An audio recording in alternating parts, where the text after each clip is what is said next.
नगरपालिका असतील, जिल्हा परिषद असतील, ह्या कशा लढवायच्या. मागेही पत्रकार परिषद जेव्हा मागच्या आठवड्यात घेतली होती तेव्हाही मी बोललो होतो की आमचे नेते ठरवतील. उदयजी आहेत तिथे, रवींद्रजी चव्हाण साहेब आहेत, राणे साहेब आहेत. मला जे उदयजी दिसतंय, मागच्या काही दिवसांमध्ये मी मित्र पक्षाचे स्टेटमेंट बघतोय, आपण सगळेच ऐकताय, सगळेच बघताय. आपण कधीही बोललो नाही की आपल्याला स्वबळावर लढायचं आहे. 2 दिवसापूर्वी बोललो, कारण का सातत्याने आम्हाला स्वबळावर लढायची अशी चर्चा वेगवेगळ्या माध्यमातून त्यांच्याकडून आमच्या कानावर येत गेली आणि आम्ही बघत होतो ते सगळे मीडियावर, आणि आम्ही ते सगळं बघत होतो. मग आपण किती दिवस म्हणायचं की आपल्याला महायुतीमध्येच लढवायचं आहे?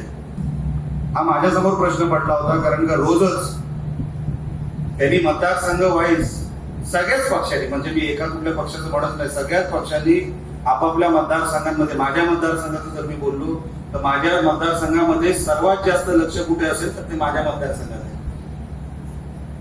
कॅन्डिडेट काढून त्यांना कामाला लावलं जात आहे, वेगवेगळ्या गोष्टी सांगून त्यांना मैदानात उतरवलं जात आहे.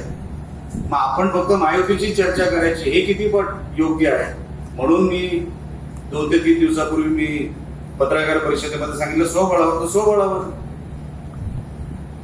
आणि आपण सगळे व्यासपीठावर इकडे सगळे असताना, कुडाळमध्ये ताकद आपली असताना, कणकवलीमध्ये ताकद असताना आपण किती वेळ थांबणार आहोत हे आपण पण विचार केला पाहिजे.